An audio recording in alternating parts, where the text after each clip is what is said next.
Vernon, thank you for joining us today. Hello, good to see you. Good to see you too. Vernon Bubb is Director of Sales EMEA at Clari. Vernon has over 16 years of sales experience, having worked for BT for over 10 of those years, responsible for a P&L in line with 88 million of annual revenue growth. Before leaving BT, he'd built up a pipeline of contract value worth over 1.2 billion, moving on to head up enterprise sales solutions for LinkedIn before becoming Director EMEA of Clari. Clari is ranked number one for sales operations by G2. Clari's revenue operations platform uses AI and automation to help B2B organizations drive growth and retention by increasing win rates, shortening sales cycles, and improving forecast accuracy. Clari is used by hundreds of sales, marketing, and customer success teams at B2B companies like Symantec, Dropbox, Okta to drive pipeline, improve execution, improve forecasting, and reduce churn. Clari is on a mission to help companies realize their fullest potential by transforming their revenue operations to be more connected, more efficient, and more predictable. And you've been using artificial intelligence to unlock all that activity and value. The result, more insight, less guesswork, and ultimately more predictable revenue. Vernon, fantastic to have you with us today. Sounds good. Great introduction. Thank you. Glad to hear it. What are you most excited about today, Vernon? What am I most excited about today? Was a few things. Well, first of all, one of the largest companies in the UK has just agreed to budget for Clari for next year, so that's pretty good. And this morning, I've got a potential customer in Dubai that's going from Series B to Series C, and a chief revenue officer for a company the same size in London has just agreed to be a reference. Wow. And yes, and then we've just turned Clari on for a company in Barcelona, and within hours we can see its accuracy plus or minus a couple of percent, which is quite exciting. So all those three things making it a good 24-hour period. Great. So how do you often start your day? What's the first thing you think about when you wake up in the morning? Yeah, so I do have to think about that a bit. But basically, the first thing I think about is exercise, because the probability of me doing exercise decreases significantly through the day. And I've learned that the only time I can really do it is when I wake up. First time in the morning. And what is often the exercise, the first thing you do? So I have as much variability as possible because I don't like to do the same things very often. So this week I ran with the dog around the park. I've ran the two bridges along the river one day, tidied the garden for an hour, anything to keep it varied. Excellent. That's great to hear. Thinking about the level of responsibility that you've had in the organizations that you work in, where did you get that motivation and inspiration to achieve what you've achieved in your career? Well, I think the question is what inspires me or motivates me, and on a day-to-day basis, it's meeting people who have a goal and are driven towards it, whether it's for friends, family, people I meet professionally. Yeah. And the goal might be work-orientated, to create a family, to build a house. Doesn't matter what it is. People have got a passion and a vision, and they're driving towards it, and that's what motivates me and I find inspiring. Amazing. Can you recall your first ever experience of sales? When I was 18, I saved £1,000, and that was enough to go around the world on £6 a day budget. Wow. And when I landed in Sydney, I was squeegeeing, when you're on the stop at the traffic lights and you clean things. And I didn't make a lot of money cleaning people's windscreens, so I got a job selling dried flowers door to door. So each morning I'd go and give my passport over, then they give me a basket full of flowers, then they give me a map, and I have to go get on the train, go to that street, go down the street selling dried flowers door to door. And I was their number one salesperson. And that was my first proper sales job. That's a fantastic story and experience. And I wonder if there would be a way to help all salespeople start door to door. It's very difficult, so good on you. Thinking about the career and each stage of your career growth, what do you think's made you successful in those roles? I think, so there was a CEO talk once I went to, and he said his advice to people was run towards the fire. And that it must have been 20 years ago since I went to that, but I still remember it and use it a lot.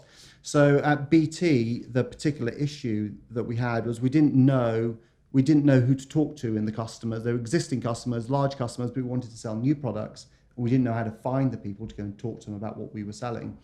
And so running towards that, I learned about LinkedIn. We became one of the first customers in the world for LinkedIn Sales Navigator. And off the back of that, I moved to LinkedIn. And while I was at LinkedIn, for the first couple of years, we were constantly reiterating and changing the forecasting process. And I was always trying to learn how to do that better. And that in itself has led me to Clari, which I think is the best in the world at that subject. That's amazing. So it's my understanding now that you're looking to develop a sales team here in London. Yeah. What type of attributes are you looking for from the sales professionals that you're speaking to? Well, I think, in the past, I was always looking for that silver bullet of there was a perfect answer to that question, which is what the perfect people you're looking for as a salesperson. But actually, it does depend on what the sales job is and the company. So I think right now, what we need is entrepreneurial spirit. We need somebody who's got something to prove and that they're quite scrappy in what they've done in the past, because it's not easy being the first couple of people starting up in a region. Interesting. And how have you found the response to the opportunity at Clari from people? The opportunity for the employees or for customers? For the employees. There's been a lot of people we've been talking to. It's quite exciting. The main people, there was a company, which I won't name, that rolled out Clari last week, and the same day 3 people applied to Clari. Wow. Okay, so they're responding to engaging with your product, and that's helping them discover you. Yes, probably 50% of the people we're talking to have used Clari. Fantastic. So thinking about Clari as a place to work, what have you discovered in the DNA that makes it such a special place to work? So in September, we went camping together as a company. In Coast Sanoa, and we as a company we walked through the forest, we played on the beach, we had campfires, we all had tents that we stayed in, and during that event I was talking to one of the person who leads the IT team, and I learned he was a polyglot. I didn't know what a polyglot was, which person speaks multiple languages, and I'm sure most people know that, and he also has worked for one of my potential customers, so it was good to meet him. Right. So I just think Clari is extremely professional, extremely focused on our vision of transforming revenue operations, but we take time to appreciate and build personal relationships, which are important. Excellent. One of the things that's become apparent in my travels is there is a different level of maturity in understanding sales technologies here in the UK and Europe. Yeah. And I think it'd be quite helpful to hear from you. What exactly does Clari do? Yeah. Okay. So our goal is to transform revenue operations by making it more connected, more efficient, and predictable. So what do we actually do? So first of all, we connect all the disparate sources of data. So everybody uses the CRM system, but there is also data in email and calendar and Marketo and all the marketing automation tools and Salesloft and Outreach and Gong and all those places. So we pull all that data together and we timestamp all the data. So we have more access to data in the sales process than anyone else. The second thing is a deeper level of analysis and insight that we can apply to that data. And with that, today for your CRM tool can't tell you, are you going to hit your forecast this quarter? What is your forecast for next quarter? It can't tell you if you're working on a dud deal or a great deal. And it can't tell you if you've got enough pipeline for next quarter to hit next quarter's revenue. Where Clari pulls all the data together and puts it in a place that helps us to answer those questions. Amazing. With your responsibility for EMEA, what are you looking to achieve in 2020? So for 2020, we're hiring some new salespeople. We're hiring some pre-sales engineers, hiring a customer success manager. So we're building a team. Yep. And so as we get towards the end of 2020, and we've probably then gone from the 10 customers we are now to probably another 20 customers on top of that, we'll be then starting to get the plans together for the following year and build on the success we had. Amazing. That's exciting.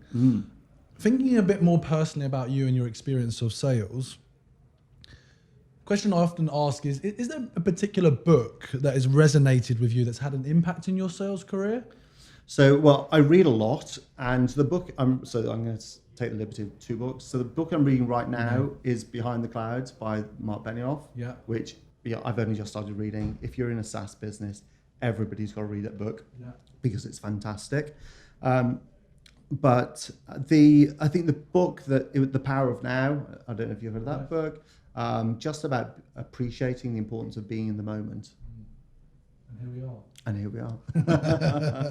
But the question is like, why? Because it can be a bit of a random answer. And I think the key thing is in sales, people who are less experienced in sales, they miss the opportunity of being in the moment to listen to the customer. And the reason for that is because they have so much noise going on in their head. Yeah. That's a good note. If you think of the hundreds of salespeople you've interacted with throughout your career, what stood out about the best? So building on the subject of like being in the moment, so that's not living in the past. What training have I been told that I need to talk about in this meeting? Thinking about being in the moment, not in the future. Where do I want to be and what do I want to do? But being in the moment and listening to the customer.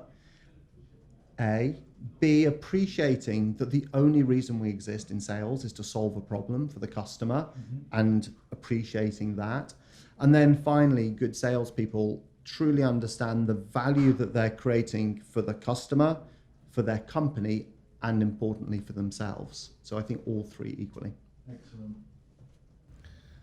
With the impact of technologies being put in the hands of sales professionals, a lot of macroeconomic trends, just change happening within the in the profession. Where do you see it going? Like, where do you see sales as a profession going, in your view? So today, if we just take one example of that within Clari, where we can predict whether a deal is likely to close or not likely to close, where we can see the level of activity from marketing and sales all against individual opportunities, it's an example of how much data and visibility there is available that you can apply then the machine learning to. That's not going to stop. I mean, we've just started the process of analysing the data and starting the process of understanding the value of all that. So the consequence of that is emotional intelligence will be at the centre of everything, and being able to understand your emotions, your customers' emotions, being able to manage relationships will become increasingly important. And sales confidence and mental well-being will be at the centre of everything. I'm glad you mentioned that. Much of this is about understanding your emotional intelligence and helping our listeners unlock their potential.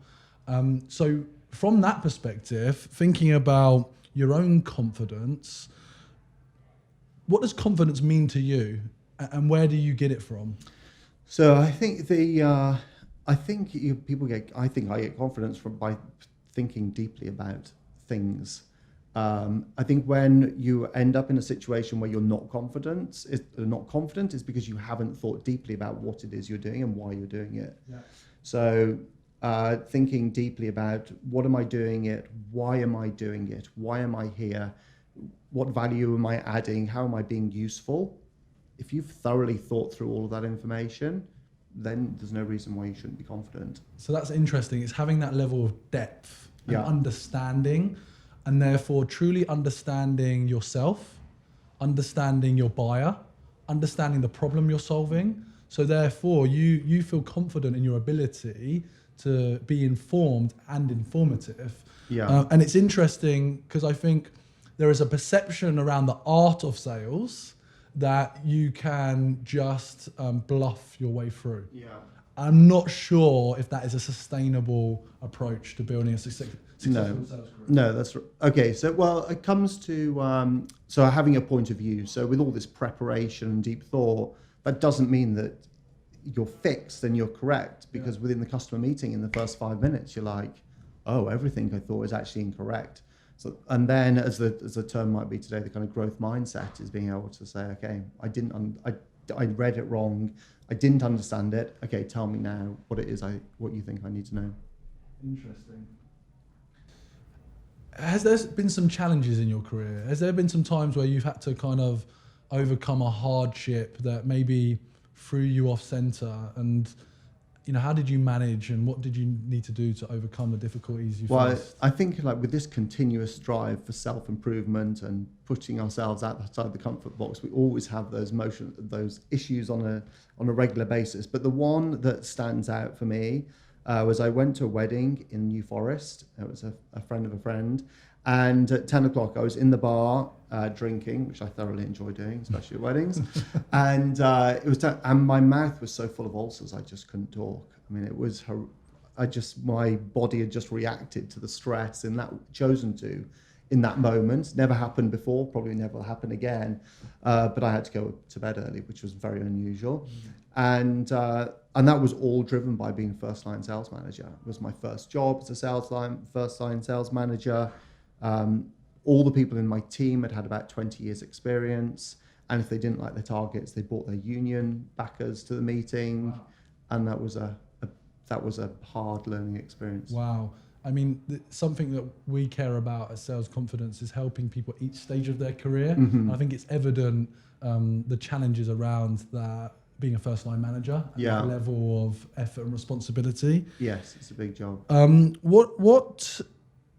What do you think, if you had to listen back already to this conversation, and there are people listening into what we're discussing, what would be a few tips that you would have for them to help with their own confidence?